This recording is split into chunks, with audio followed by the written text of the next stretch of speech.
makita ninyo nga naagi purpose ang atong kinabuhi. Especially sa ko nga kaon BJP personnel ko nakita ginako nga isa ni sa mga matawag nato og kanang worth it fulfilling nga job kay kan ka mo change gid ka sa lives sa nagkalain-lain nga mga tao nga kay bitong you're saving the least, the lost and the last. So one of the most noble para sa ko personally, one of the most noble thing to do in your life. Okay.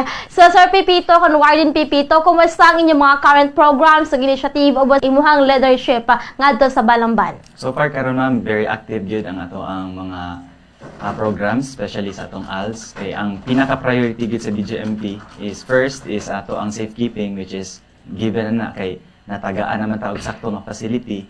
Then, dito na ta sa development, which is atong ALS, atong rehabilitation, ang ato ang livelihood. So sa pagkakaroon, very active gid siya sa inyo nakita sa atong mga videos is very effective gid siya og gid kanang hinahinay gid natong na rehabilitate ang ato ang mga PDLs. Unsa ang inyo mga top priorities sa pagpaayo sa Balamban Municipal Jail? Sa pagkakaroon sir, top priority namo is katong ato ang multipurpose og atong ALS, which is isara na siya ka building na dako in gid siya kanang sa pag-support po sa atong LGU, which is sila ang naghatag ana, sila ang nag-fund ana nga building. So karon ato na siyang ginahinayan nga as soon as possible mag-materialize na siya para mas mahanay o mas ma-plaster na ang ato ang mga ALS program ato ang education. Sir, imuhang na-mention ang education ngadto sa mga PDLs nga naa sa sulod sa kaniang inyuhang piitan nga nasa Balamban. Akong pangutana, sir, sukal sa imuhang paglingkod isip jail warden, pila nakabuok ang napag-graduate ninyo? So far, ma'am, daghan yun. Naabot na siya 20 sa, kuhaan lang siya ma'am sa senior high. Senior high school. Kung sa elementary, mga more or less naagi na siya sa 50. And currently, nagsugod na ta sa atong enrollment para sa ato ang junior high o sa atong elementary. Usay pananaw, panglantaw, panghandom ninyo nga nung inyuhan ang gibuhat nga programa? Ang pinaka-purpose is para malikaya na to ang ginatawag na to recidivism or ang pagbalik-balik sa atong mga PDLs sa atong piitan. Okay. O matagaan sila fresh start. Kay mo lagi na ato ang notion man good basta may prison is mura bitaw na siya end game or last na gid na nga kuan mura. Atoan na gid nang kuan gid kanang dead end na siya. So ato ginahan nato ipakita sa atong mga tao nga dili na siya dead end kundi kuha na siya kanang fresh start, second chance nato na ihatag sila para inigawas nila diha sa atong piitan is kuha na gid sila bag-on sila nga tao nga capable nga mo survive og dili na mo balik sa atong kuan sa ilang karaan nga kinabuhi else. Okay.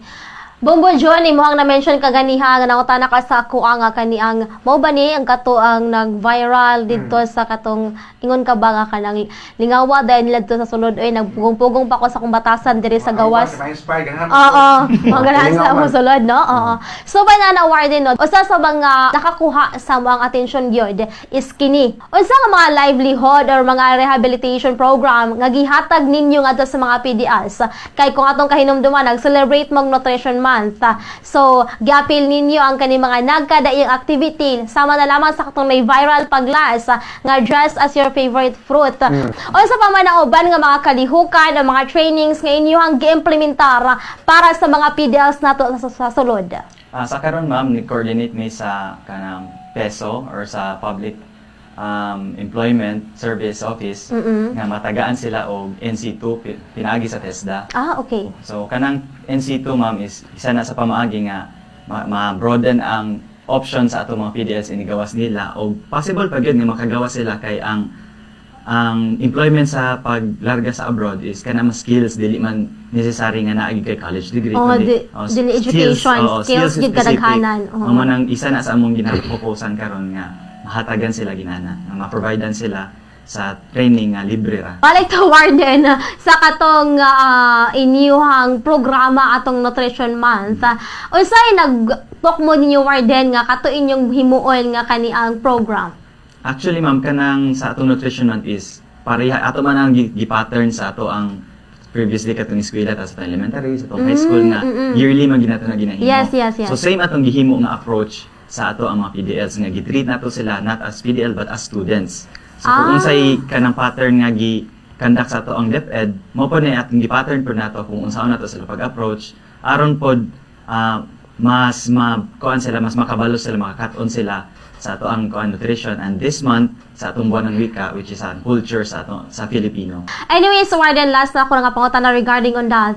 Inyo ang nabasa ang mga comment, ang mga shared posts. Unsa imuhang take an Warden, or unsa imuhang reaction sa ilang mga comment sa masagingon ni Bombo Jo nga na-inspired na daw kuno sila nga magpakasalakay para musulod dito. Partly nalinga ko, and partly na-encourage po ko nga ipakita po sa mga tao nga kaya itong misinterpretations sa mga movies nga ang grabe kayo kanang lisod kayang kinabuhi sa Sulod sa presuhan. sulod sa presuhan. Oo. Dili siya dili nindot ka, adto, di ka ala, oo. kung encourage niya nga moadto as Okay. PDL, pero encourage sa mga moadto as BJMP officer kay didto makakita gid ba nga makita ninyo nga nagi purpose ang atong kinabuhi, especially sa ko nga BJMP personnel ko, nakita gid nako nga isa ni sa mga matawag nato og kanang worth it, fulfilling a job kay kan ka mo change gid ka sa lives sa nagkalain-lain nga mga tao nga kay bitong you're saving the least, the lost, and the last. So one of the most noble para sa ko personally, one of the most noble thing to do in your life. So sa tanan nga naminaw karon, hopefully og sa tibuok Pilipinas pod nga kanang ang ato ang PDL is dili na sila inana sa kung unsay nakita nato. So ato silang tagaan og second chance para kanabitang ma-feel po nila kay sila mismo dito sa sulod, nakita gid ako mismo, nag-effort gid sila para mausab mo, participate gid sila sa to ang mga programa para sa ma-rehabilitate gid sila, nanikamo sila makaskwela, maka-earn og skills. So hopefully ato sila kay kanang ang community is part na siya sa atong sa pillar system nato, sa 5 pillars sa criminal justice. Ang trabaho sa community is mudawat sa mga tao nga deserve og second chance. So hopefully kana nga chance is dili nato na i-deprive sa ila kundi ato na silang ihatag. So salamat og more.